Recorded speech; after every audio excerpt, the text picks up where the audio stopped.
Sevmedin çık çık saçın tıpayım.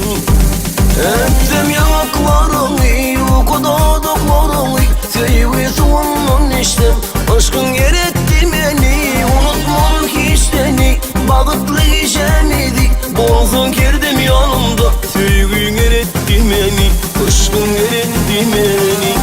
Sağdım ol, tutardı tarım ol, gülşirin ağlama sevgilim ol.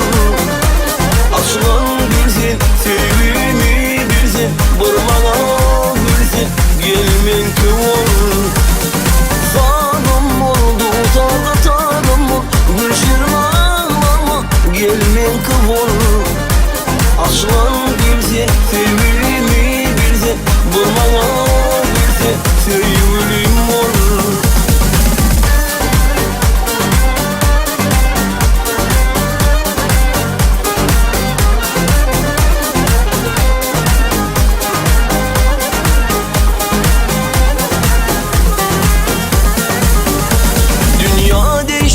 Ama ben değişmedim, hala sırılsıkla aşığım.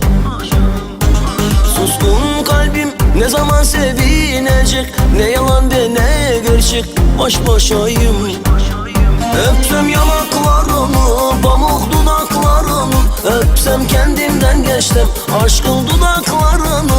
Unutmuştum bir günde o mutlu gecemizi, aşkın her gün kalbimde. Ey aşk kucakla bizi, Tanrım kucakla bizi.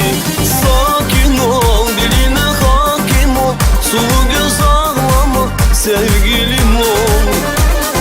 Kendin ol, yalana bağlama, gidene ağlama, gel benim ol. Sakin ol, diline hakim ol, sulu göz ağlama sevgilim ol. Kendin ol, yarama bağlama, gidene ağlama, gel benim ol.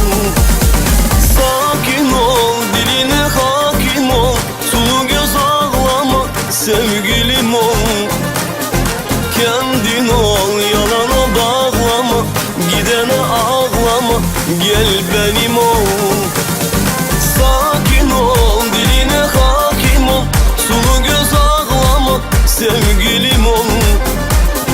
Kendin ol, yalana bağlama, gidene ağlama, gel benim ol.